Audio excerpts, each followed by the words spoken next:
Hey, Coach Josh here, Training for Warriors Portland, talking about why we use InBody, the InBody technology here at TFW to measure progress. And there's a lot of reasons why we do it this way.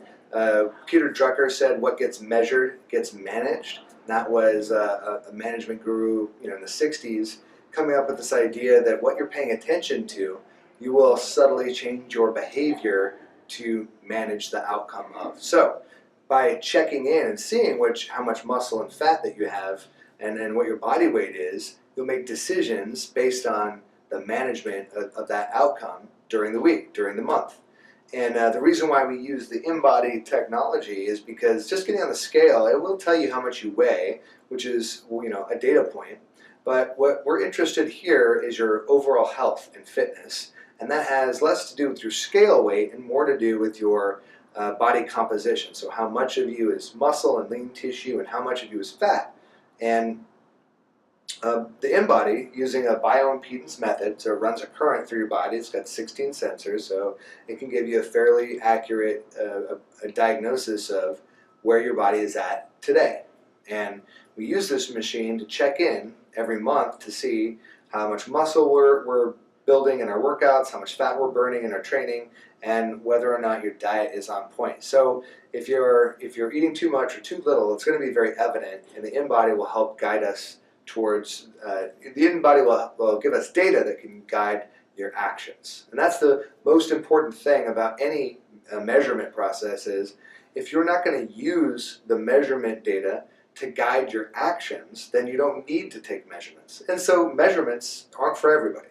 And knowing where you're at and what you're trying to manage is important too. But we are going to use the data here, and to ensure that our data is good, we're going to go through a simple checklist before we weigh in. So, have I eaten within 2 hours?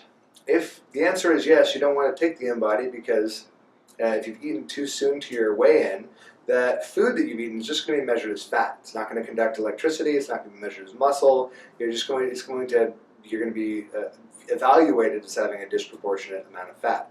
If you're dehydrated, so you want to drink lots of fluids before you get on the InBody, the more hydrated your tissues are, the easier the InBody will read your tissue as muscle.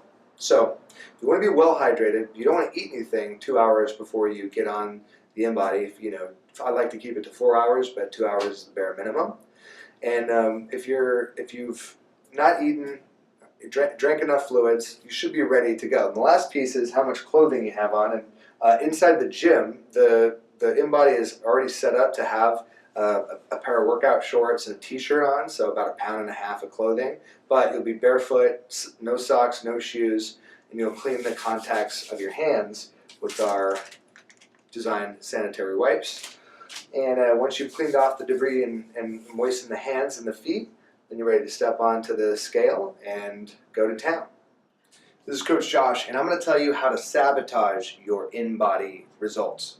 Now, why would I tell you this? Because I want you to understand what's happening when you get on the InBody machine and you haven't followed the protocol correctly. If you haven't hydrated, it's not going to measure your muscle. If you've got food, it's going to weigh you in with too much fat. If you have exercised, and very recently, you're going to be quite inflamed, which means you're going to have excess water. Now you might say, well, Josh, that's my trick. What will happen is I'll retain water into my muscles, and I'll measure as more muscular than I normally would. A, you're still skewing your results, and B, that's not always how you retain water. Sometimes you retain water subcutaneous layers of fat. So, bottom line is, after exercise, your InBody results will be tainted. So, don't do it. And thirdly, if you are menstruating, if you're a person who has regular menstruation cycles, you want to wait until your menstruation is over so that your weight normalizes before you ovulate. There's a window where you don't have that water retention that you have during your menstruation period, and that's when you want to measure. And you want to consistently measure it within that window. And it may not fall on the right times when we weigh in the dojo. That's okay. What you want to do is abstain from the monthly weigh-in when everybody else is doing it, if it's not within your window, and get your weigh-in in the 5 to 7 days after your menstruation period is ended.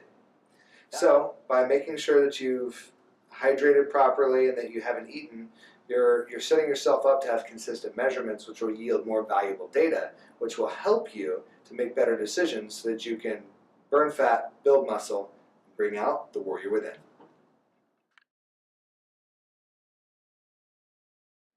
All right. We're supposed to talk about, well, how much, what. Why we InBody? We'll cover everything. Okay.